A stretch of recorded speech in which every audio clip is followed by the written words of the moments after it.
Assalamualaikum warahmatullahi wabarakatuh. Halo anak-anak, bagaimana kabarnya? Semoga baik-baik saja ya. Alhamdulillah kita masih bertemu kembali dalam pembelajaran kimia daring kali ini. Baiklah, materi yang akan dibahas pada kali ini adalah elektrolisis. Elektrolisis merupakan materi lanjutan dari elektrokimia.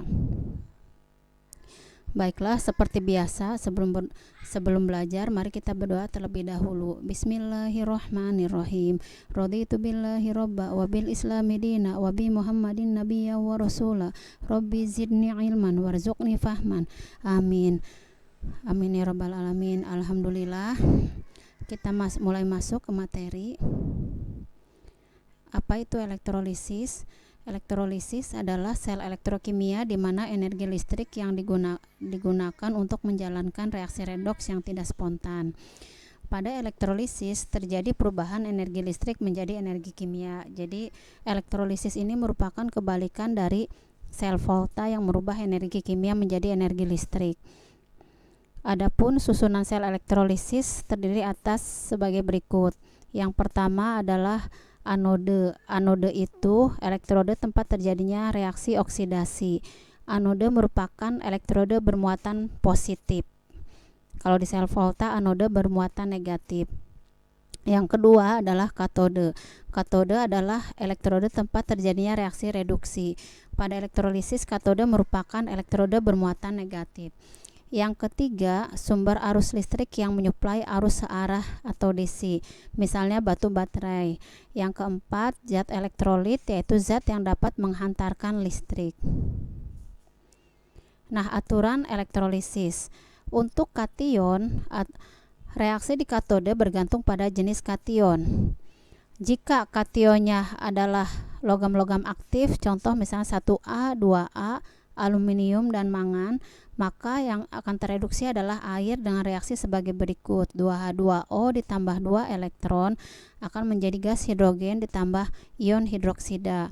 Sedangkan jika kationnya selain logam aktif, maka kation tersebut yang akan mengalami reduksi dengan reaksi H+ ditambah 2 elektron menjadi gas hidrogen, ataupun ion L X+ ditambah X muatan menjadi padatan L. Sedangkan reaksi di anode bergantung pada jenis anode dan anion. Anode terbagi menjadi dua, yaitu anode inert yang terdiri atas platina Au dan C karbon. Inert itu maksudnya tidak ikut bereaksi. Nah, jika anodanya inert sedangkan anionnya adalah sisa asam oksi, maka air yang akan teroksidasi 2H2O dengan reaksi 2H2O menjadi 4H+ ditambah oksigen dan 4 elektron. Di sini sisa asam oksi itu misalkan ion sulfat, ion nitrat, dan ion karbonat. Sedangkan jika anionnya selain sisa asam oksi atau ion hidroksida, maka ion tersebut yang akan mengalami oksidasi. Sebagai contoh misalkan anionnya adalah Br-, maka Br- akan teroksidasi menjadi Br dalam bentuk cairan, dalam bentuk cair ditambah 2 elektron. Ataupun jika ion hidroksida, maka akan mengalami reaksi ion hidroksida menjadi H2O ditambah gas oksigen ditambah 4 elektron.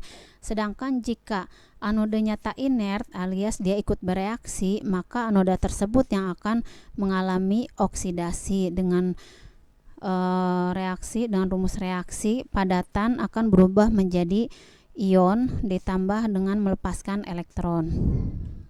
Untuk lebih mudah memahaminya, untuk kation, ingat kembali deret volta, jika kationnya berasal dari logam-logam yang sebelum air atau terletak di sebelah kiri air, maka air yang akan tereduksi dengan rumus 2H2O ditambah 2 elektron menjadi gas hidrogen ditambah ion hidroksida.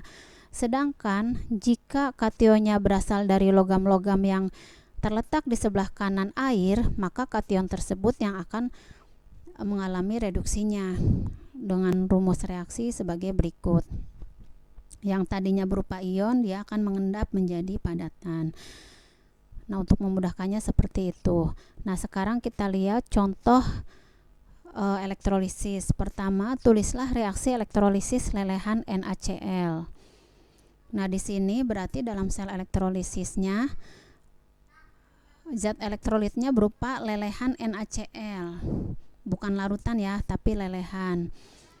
Nah, NaCl sendiri karena tidak ada keterangan elektrodenya, maka kita ambil kesimpulan elektrode yang digunakan adalah elektrode karbon. NaCl sendiri dalam larutan akan terionisasi menjadi Na+, ion Na+ ditambah ion Cl-. Nah, di sini berarti spesies yang akan terlibat dalam elektrolisis hanya ada dua, yaitu Na+ dengan Cl-. Di katode, ion Na+, kation alias kation akan mengalami reduksi menjadi Na+ ditambah 1 elektron menjadi Na padatan. Sedangkan di anode, anion Cl- akan mengalami oksidasi menjadi gas Cl dengan melepaskan 2 elektron. Nah, elektron yang diterima dan elektron yang dilepas haruslah sama besar, sehingga reaksi di katode harus dikali 2 menjadi seperti ini. 2 elektron ini akan saling menghilangkan, maka reaksi total selnya adalah 2 Na+ ditambah 2 Cl- menjadi padatan Na ditambah gas Cl, gas Cl2. Nah, contoh yang kedua, tulislah reaksi elektrolisis larutan NaCl. Kalau tadi lelehan, sekarang larutan. Berarti zat elektrolit yang digunakan dalam elektrolisis kali ini adalah larutan NaCl. Ingat, NaCl akan terurai menjadi ion Na+ ditambah Cl-. Nah, tapi ingat, karena dia bentuknya larutan, maka akan mengandung air. Jadi spesies yang akan terlibat dalam elektrolisis itu ada 3, Na+, Cl- dan H2O. Dan siapa yang akan mengalami reduksi dan oksidasi tergantung harga potensial elektrodenya. Di katode, Na+ akan bersaing dengan H2O, tapi karena logam Na terletak di sebelah kiri, maka yang akan menang adalah H2O yang di sebelah kanan. Maka H2O yang akan mengalami reaksi reduksi dengan rumus 2H2O ditambah 2 elektron menjadi gas hidrogen ditambah 2 OH-. Sedangkan di anode, ion Cl- akan bersaing dengan air, dan yang akan mengalami oksidasi adalah ion Cl- tersebut menjadi 2 Cl- menjadi gas Cl2 ditambah 2 elektron atau melepaskan 2 elektron. Kebetulan elektron yang diterima dan elektron yang dilepas sama besar, sehingga reaksi ini bisa langsung dijumlahkan. Maka reaksi yang terjadi adalah 2H2O ditambah 2 Cl- menjadi H2 gas ditambah 2 OH- ditambah Cl2 dalam bentuk gas. Nah, contoh selanjutnya, tulislah reaksi elektrolisis larutan kalium sulfat dengan elektrode karbon. Di sini larutan yang digunakan adalah kalium sulfat.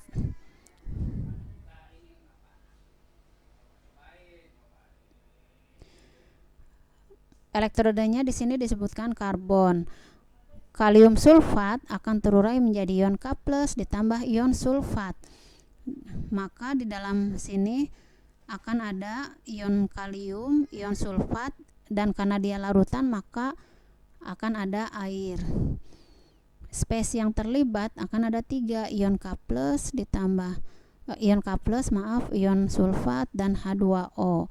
Di katode akan terjadi persaingan antara ion K+ dan H2O. Tapi ingat, logam K terletak di sebelah kiri air, maka yang akan menang adalah air. Jadi air yang akan tereduksi. Sedangkan di anode, ion sulfat merupakan sisa asam oksi melawan air, maka yang akan menang adalah air.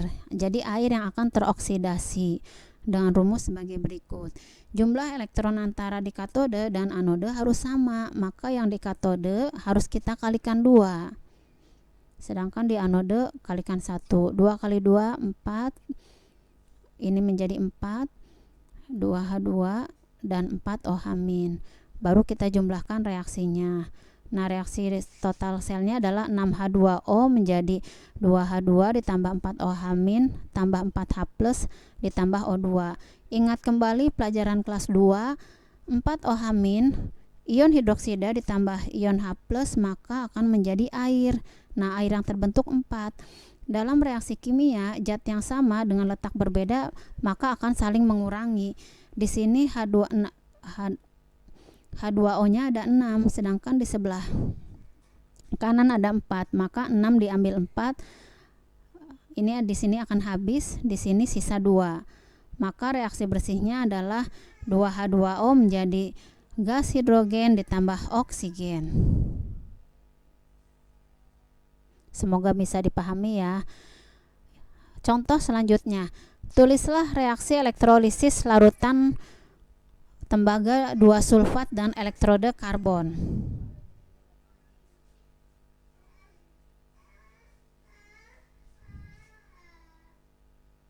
Nah, di sini zat elektrolit yang digunakan adalah tembaga 2 sulfat dan elektrodanya masih elektroda inert yaitu karbon. Tembaga 2 sulfat akan terurai menjadi ion tembaga 2+ ditambah ion sulfat. Nah, jadi di sini akan ada spesi ini.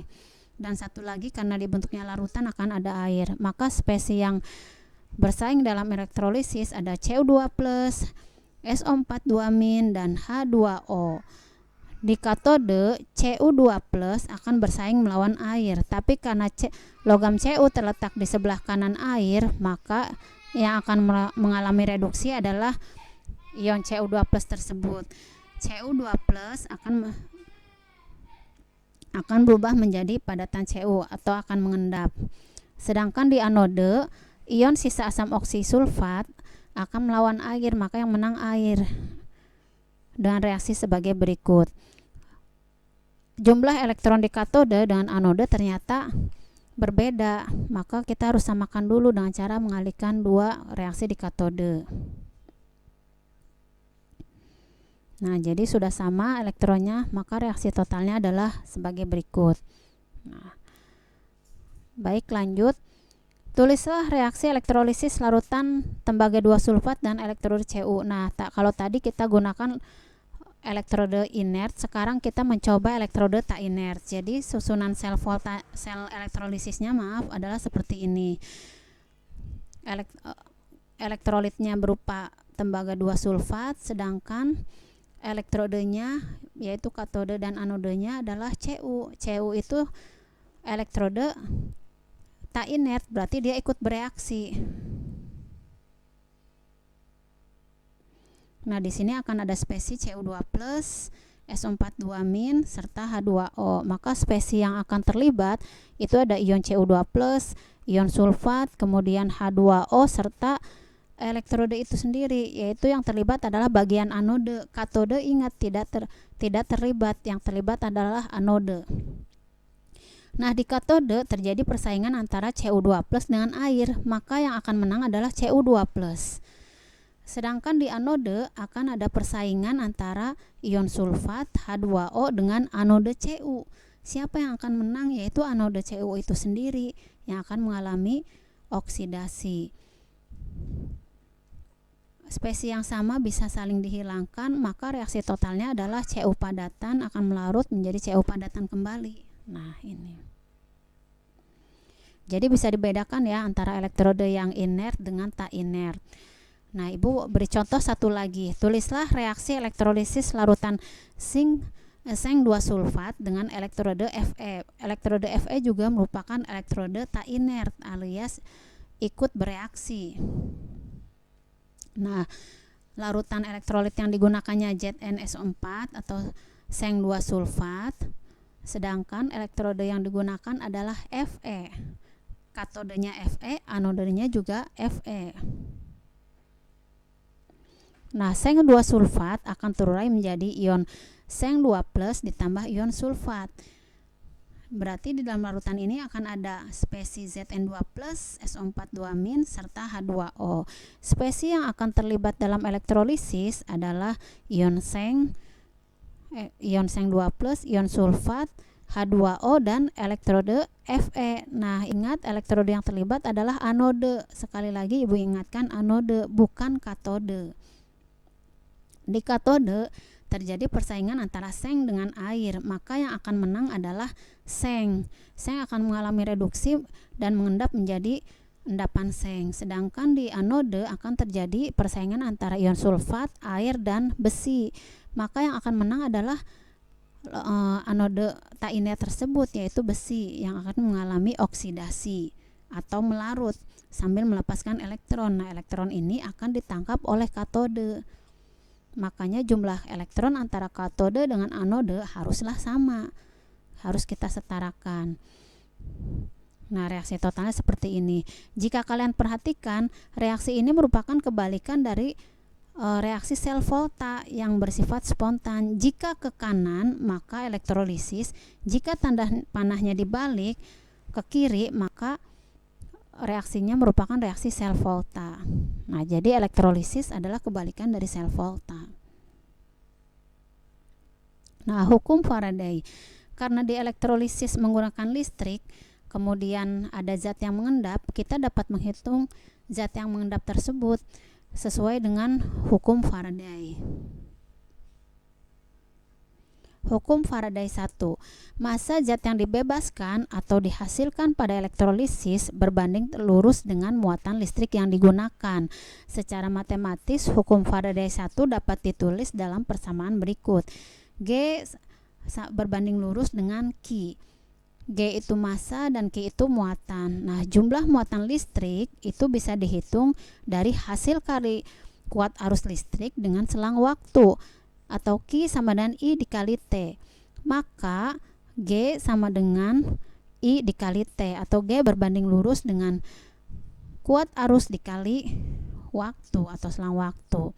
Nah, hukum Faraday 2. Massa zat yang dibebaskan atau dihasilkan pada elektrolisis berbanding lurus dengan massa ekuivalen zat tersebut atau MEK.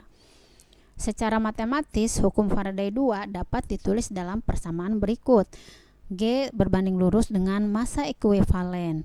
Massa ekuivalen dari unsur-unsur logam adalah massa atom relatif dibagi dengan perubahan bilangan oksidasinya, atau kita singkat menjadi PbO. Nah, massa ekuivalen sama dengan massa atom relatif atau AR dibagi dengan perubahan bilangan oksidasi. Faraday menemukan harga faktor pembanding K sama dengan 1/96.500. Jadi penggabungan hukum Faraday 1 dan 2 dapat dinyatakan sebagai berikut. Massa sama dengan kuat arus dikali selang waktu dikali massa ekuivalen dibagi 96.500. Maka massa inilah massa endapan yang akan diperoleh dalam elektrolisis. Ini sangat penting dalam perhitungan kimia nantinya. Contoh pertama, hitunglah massa tembaga yang dapat dibebaskan oleh arus 10 ampere yang dialirkan selama 965 detik pada elektrolisis larutan tembaga 2 sulfat. ArCu sendiri sama dengan 63,5. Nah, di sini diketahui kuat arus atau I sama dengan 10 ampere dan selang waktu sama dengan 965 detik. Yang ditanyakan adalah berapakah massa tembaga yang diendapkan atau massa endapan yang dihasilkan dalam elektrolisis. ArCu-nya 63,5. Jawab. Nah, di sini berarti zat elektrolit yang digunakan dalam elektrolisisnya adalah tembaga 2 sulfat. Berarti yang akan mengendap adalah tembaganya. Tembaga diendapkan di katode menurut persamaan berikut. Cu2+ ditambah 2 elektron menjadi Cu endapan atau Cu padatan. Gram tembaga sama dengan I dikali kuat arus dikali selang waktu dikali massa ekuivalen dibagi 96.500 sama dengan 10 dikali 965. Nah, AR ingat massa ekuivalen sama dengan AR dibagi perubahan bilangan oksidasinya. Nah, AR-nya 63,5, perubahan bilangan oksidasinya ini plus 2 menjadi 0, maka 2 dibagi 96.500, maka hasilnya adalah 3,175 gram. Contoh yang kedua, berapa liter gas oksigen dalam keadaan standar dapat terbentuk jika arus 10 ampere dialirkan selama 965 detik ke dalam larutan asam sulfat? Jawab, diketahui kuat arus yang dialirkan itu sebesar 10 ampere. Selang waktunya 965 detik. Nah, zat yang ditanyakan adalah volume oksigen yang dihasilkan dalam keadaan standar. Nah, yang dielektrolisis adalah larutan asam sulfat. Kita ingat kembali asam sulfat rumusnya H2SO4. Ini akan turun menjadi 2H+ ditambah SO4 2- atau ion sulfat. Nah, di sini berarti yang dielektrolisis adalah larutan asam sulfatnya, H+ dengan SO4 2-. Di sini elektroda yang digunakan adalah karbon, maka spesinya itu ada 3, H+, ion sulfat, dan H2O. Di katode yang akan tereduksi adalah H+. Harusnya H+ dengan air, tapi H+ yang menang, berarti H+ yang akan tereduksi. Menang atau kalahnya dilihat dari harga potensial elektrode. Nah, di anode SO4 tambah SO4 dengan H2O, maka yang akan teroksidasi adalah H2O-nya. Dan reaksi sebagai berikut. Nah, yang ditanyakan ini volume oksigen. Jadi kita fokus pada reaksi di anode, yaitu volume oksigennya. Mol elektron adalah kuat arus, sama dengan bisa dicari dari kuat arus dikali selang waktu dibagi 96.500, sama dengan 10 dikali 965 dibagi 96.500, hasilnya adalah 0,1 mol. Nah, kita cari mol, karena kita hendak mencari volume oksigen, maka kita harus mencari besarnya mol oksigen dulu. Bagaimana caranya? Nah, mol oksigen dapat diperoleh dari koefisien O2 dibagi koefisien elektron dikali mol elektron, karena mol elektronnya kan sudah diketahui. Ingat kembali pelajaran stoikiometri kelas 10. Nah, di sini koefisien O2-nya berapa? 1. Koefisien elektronnya berapa? 4. Nah, mol elektronnya 0,1. Jadi 1/4 dikali 0,1. Hasilnya adalah 0,025 mol. Volume O2 pada keadaan standar dapat dicari dari mol dikali V molar. Ingat, V molar sama dengan 22,4 liter. Jadi molnya 0,025 mol dikali V molar 22,4. Gas apapun, V molar ini adalah volume 1 mol zat pada keadaan standar. Mau apapun zat itu, maka volumenya adalah sebesar ini. Maka hasilnya adalah 0,56 liter. Nah, sekarang di industri biasanya elektrolisis tidak hanya dilakukan dalam satu sel saja. Biasanya untuk menghemat biaya, maka elektrolisis dapat dibuat dalam beberapa sel untuk menghemat biaya. Nah, di sini kita dapat mencari massa yang dihasilkan dari masing-masing sel.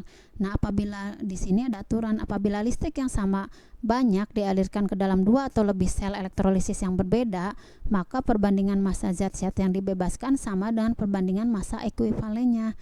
Nah, contoh, kita hanya bikin 2 sel saja. Biasanya kalau di industri lebih dari 2 untuk menghemat pengeluaran. Nah, misalkan yang pertama elektrolisis CuSO4 dengan katodenya Cu. Sedangkan di sel yang kedua yang dielektrolisis adalah perak nitrat dengan anode perak. Nah, dihubungkan secara paralel seperti ini, maka ini akan kita dapat menghitung masanya masing-masing. Nah, massa masing-masing yang diperoleh dari elektrolisis ternyata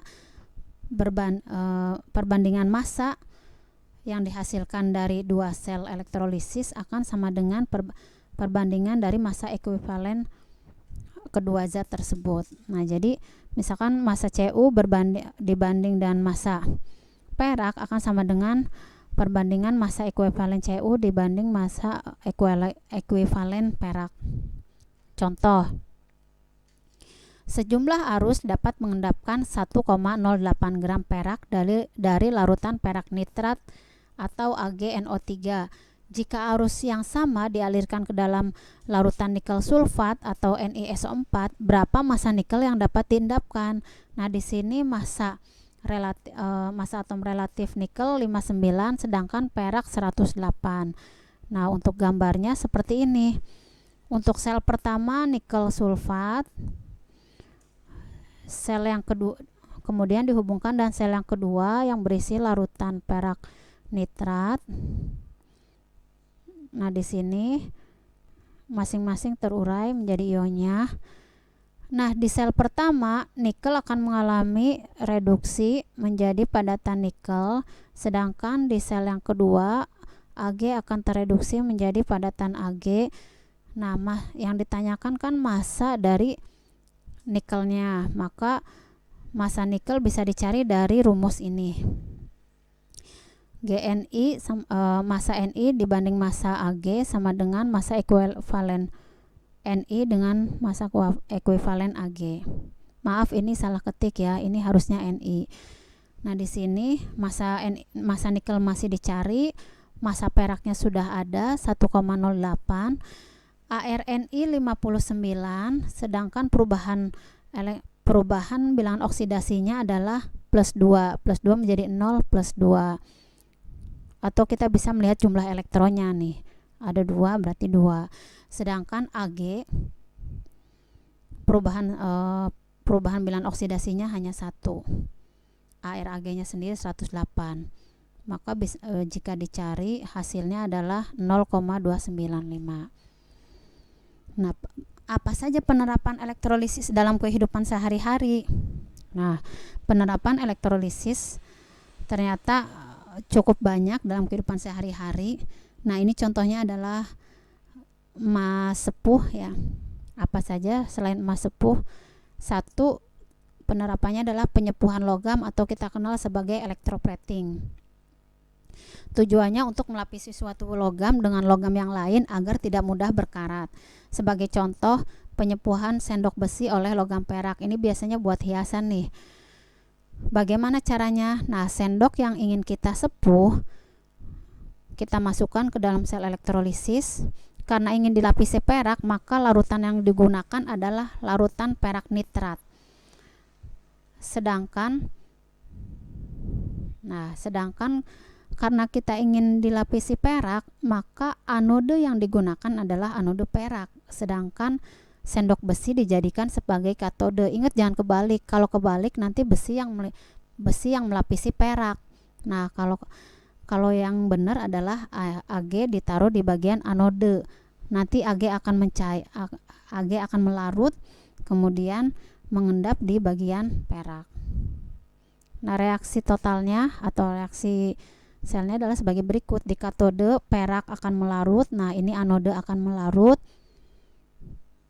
Maaf, di katode Ag akan mengendap di anodenya. Nah, akan terjadi reaksi seperti ini. Perak yang dari sini akan mengendap di sini. Pemurnian logam, tujuan untuk memperoleh logam yang lebih murni tanpa pengotor. Nah, biasanya ini contohnya pemurnian logam tembaga. Tembaga kan seperti kita tahu banyak digunakan untuk kabel listrik. Nah, jika tembaganya tidak murni, maka nanti kabelnya cepat panas dan dapat membahayakan. Bisa terjadi kebakaran ya. Jadi konduktivitasnya itu tidak baik. Nanti kabelnya itu cepat panas dan membahayakan bagi penggunanya. Maka harus dipakai logam tembaga yang murni. Nah, biasanya di sini adalah tembaga yang tidak murni ditaruh sebagai anode agar dia larut. Nah, sedangkan tembaga murni dipakai sebagai katode. Rumus dari elektrolisisnya adalah sebagai berikut. Reaksi yang terjadinya adalah sebagai berikut. Jadi di sini anode akan mencair, melarut, dan kemudian endapannya akan menempel di katode. 3. Produksi zat. Beberapa zat itu dihasilkan dari elektrolisis, sebagai contoh aluminium, natrium, klorin, dan sebagainya. Yang pertama contohnya adalah produksi aluminium. Aluminium diperoleh dengan cara elektrolisis biji aluminium, yaitu bauksit. Proses ini dinamakan sebagai proses Hall-Héroult. Ini merupakan terobosan baru pada zamannya, merupakan terobosan untuk menghasilkan aluminium. Dulu untuk memperoleh aluminium itu membutuhkan proses yang sangat mahal, sehingga hanya orang-orang kaya saja yang mempunyai aluminium. Semenjak diketemukan proses ini, maka pengolahan aluminium itu dapat dilakukan dengan biaya yang lebih murah. Nah, caranya adalah seperti ini.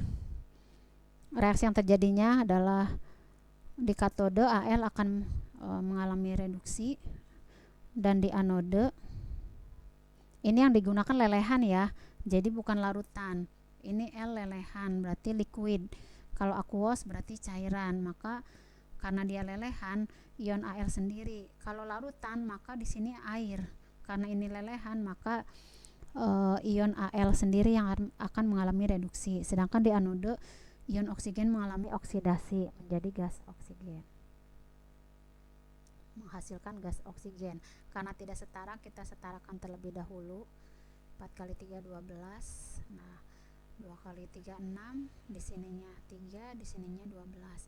Maka jumlah ion sudah setara, kita bisa ini. Berarti reaksi totalnya adalah ini. Nah, contohnya sendiri seperti ini. Nah, ini adalah anode karbon, berarti yang digunakan itu elektrode inert alias tidak ikut bereaksi. Nah, di sini sebagai anode, kemudian katodenya itu besi berlapis grafit. Jadi ini tanur besi ya. Nah, ininya grafitnya. Nah, di sini adalah sebagai katode atau kutub positif negatif, maaf. Nah, ini adalah aluminium oksida dalam lelehan kriolit. Ini adalah kriolit. Ini diletakkan di sini, nanti akan dihasilkan lelehan Al yang akan dikeluarkan melalui ini. Lelehan Al diambil secara berkala. Nah, ini lebih murah dibandingkan zaman-zaman dulu. Ini diketemukan oleh 2 orang ya, Hall dan Héroult. Produksi natrium. Logam natrium dapat diperoleh dari elektrolisis lelehan NaCl. Lagi-lagi ingat lelehan, bukan larutan. Proses ini dikenal sebagai proses Down. Nah, ini proses Down. Reaksi yang terjadi, lelehan NaCl akan terionisasi menjadi Na+ ditambah Cl-. Katodenya Na+ ditambah elektron menjadi Na. Sedangkan di anode ada ion Cl- yang akan teroksidasi menjadi gas Cl. Kita setarakan. Nah, maka akan dihasilkan ini. Jadi lelehan NaCl, kemudian di sini katodenya negatif, masih menggunakan karbon ya katodenya. Selnya 2Na+ ditambah 2 Cl- akan menghasilkan lelehan Na ditambah gas Cl2. Nah, di sini nanti anodenya positif. Ini penghalang besinya. Dan kemudian di sini tempat masuk NaCl. Jadi NaCl itu dimasukkan ke sini. Nanti dielektrolisis, maka lelehan Na dimasukkan ke tabung yang ini, sedangkan tempat keluarnya dari sini diambil secara berkala. Nah, di sini adalah gas Cl2 yang akan dihasilkan. Karena dia bentuk gas, maka dimasukkan ke dalam tabung dan akan keluar melalui ini, corong ini, tempat keluar Cl2. Demikianlah kira-kira proses Down ini secara berlangsung ya. Nah, alhamdulillah materi elektrolisis ini telah selesai. Seperti biasa kita tutup dengan doa kafaratul majelis. Bismillahirrahmanirrahim. Subhanaka Allahumma wa bihamdika asyhadu an la ilaha illa anta astaghfiruka wa atubu ilaik. Maha suci Engkau ya Allah, aku memujimu, aku bersaksi bahwa tiada ilah yang berhak diibadahi dan benar kecuali Engkau. Aku meminta ampunan dan bertobat kepadamu. Amin ya robbal alamin. Baiklah Ibu akhiri, semoga video pembelajaran ini dapat membantu kalian untuk memahami materi elektrolisis. Ibu ucapkan terima kasih. Wassalamualaikum warahmatullahi wabarakatuh.